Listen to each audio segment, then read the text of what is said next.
Hello everyone, welcome to the economics lecture series by Institute of General Studies. Please note that all the lectures are interrelated. Therefore, it is advisable to start from the beginning and watch the complete economic series for wholesome understanding of UPSC economics syllabus.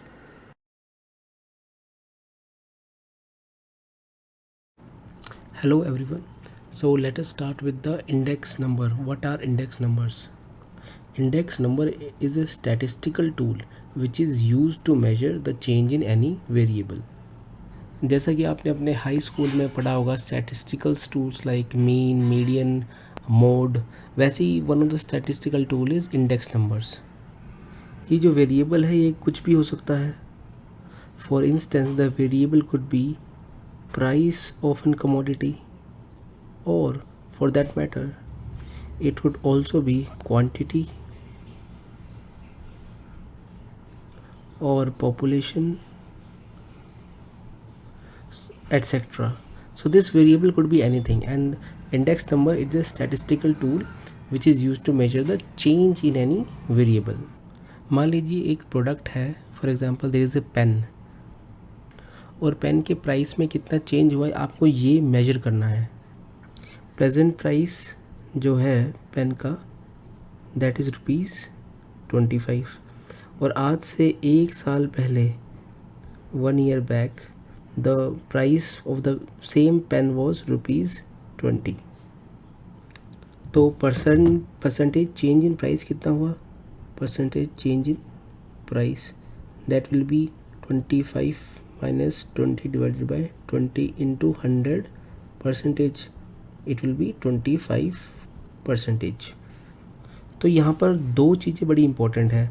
अगर आपको percentage change in any variable, if you need to find out percentage change in any variable, then first you should know the base price, पहले का price था. Then you should also know the base year, आप कितने पीछे जा रहे हैं, 1 साल पीछे जा रहे हैं, 2 साल पीछे जा रहे हैं, 3 साल पीछे जा रहे हैं. So these are the two important things that data about these things should be available to us. The base price as well as the base year. Therefore, two things are important. What is the value of the variable in the past, and at what point of time in the past we want to take as a reference.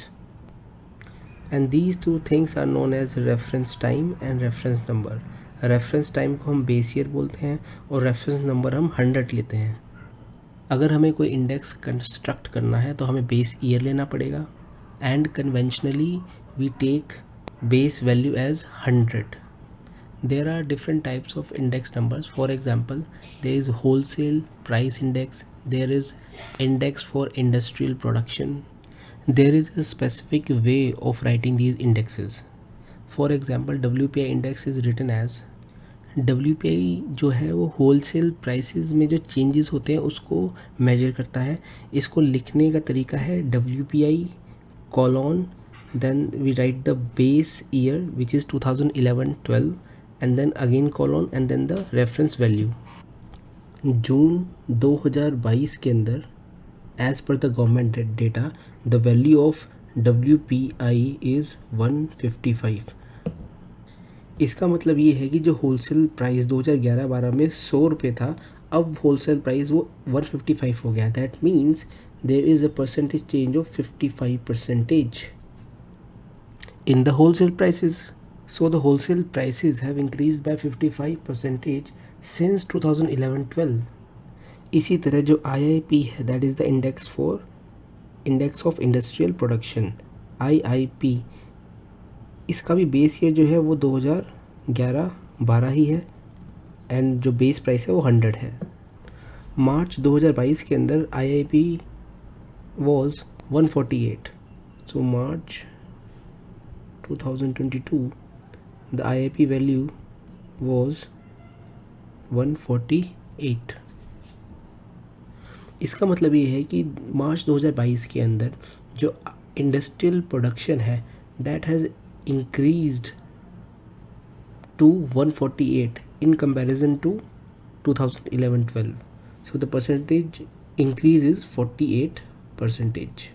100 से 148 हो गई. So the percentage increase will be 48%। इसी तरह जो GDP deflator है, जो हमने previous lecture में स्टडी किया था, GDP deflator, that is also an index number, जिसमें जो बेस ईयर है वो 2011-12 का है। So this is GDP deflator. Now let us study what is the criteria which is used in the selection of the base year. First point is that base year हमें वो year लेना चाहिए जिसमें उस वेरिएबल की जो value है वो एवरेज हो, ना तो बहुत ज़्यादा हो, ना तो बहुत हाई हो, ना ही बहुत लो हो, एवरेज वैल्यू हो। हमें नॉर्मल ईयर लेना चाहिए जिसमें जो प्राइसेस हैं वो एवरेज हों। अगर प्राइसेस फॉर एग्जांपल एक पर्टिकुलर ईयर हमने सेलेक्ट किया जिसमें प्राइसेस बहुत ज़्यादा थे, तो इसका इफ़ेक्ट क्या होगा, जो फ्यूचर में परसेंटेज चेंज हम निकालेंगे वो कम हो जाएगा। सिमिलरली अगर हम लो वैल्यू वाला बेस ईयर ले लेंगे तो जो परसेंटेज चेंज निकल के आएगा वो बहुत ज़्यादा आ जाएगा, ग्रोथ बहुत ज़्यादा शो करेगा। तो फाइनली हमें वो ईयर सेलेक्ट करना चाहिए एज बेस ईयर जो कि नॉर्मल ईयर हो, जिसमें उस पर्टिकुलर वेरिएबल की जो वैल्यू है वो ऑन एन एवरेज आई हो, ताकि जो कंपैरिजन है वो डिस्टोर्ट ना हो, बिल्कुल एक्यूरेट कंपैरिजन आए। And as far as possible हमें रीसेंट ईयर लेना चाहिए। रीसेंट ईयर से कंपैरिजन करना ज़्यादा रेलेवेंट रहता है। अगर हमने बेस ईयर 50 साल पुराना ले लिया तो कोई रेलेवेंस नहीं है। 50 साल पहले चीज़ें बहुत बहुत अलग थी, इसलिए हमें as far as possible recent year ही लेना चाहिए। और थर्ड इम्पॉर्टेंट पॉइंट है कि उस पर्टिकुलर ईयर में जो हम डेटा हम चाह रहे हैं वो रेलेवेंट डेटा भी अवेलेबल होना चाहिए। गवर्नमेंट जो है पीरियोडिकल सर्वेज कंडक्ट करती है। स्मॉल स्केल पे सर्वेज तो हर ईयर कंडक्ट किए जाते हैं, लेकिन लार्ज स्केल पर जो सर्वेज हैं वो पर्टिकुलर ईयर में ही किए जाते हैं। इंडिया में WPI IIPA के लिए हमने बेस ईयर 2011-12 इसलिए लिया है क्योंकि 2011-12 में लार्ज सर्वे कंडक्ट किए गए and we have the adequate data available for the year 2011-12।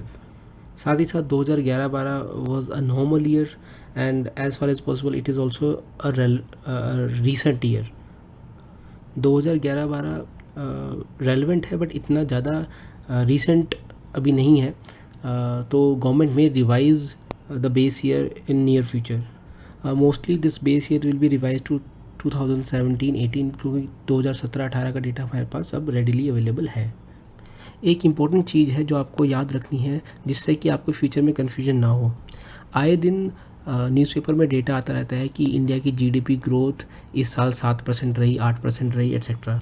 अगर 2020-21 के अंदर ग्रोथ रेट 8% है, then this 8% is in reference to the previous year, that is 2019-20।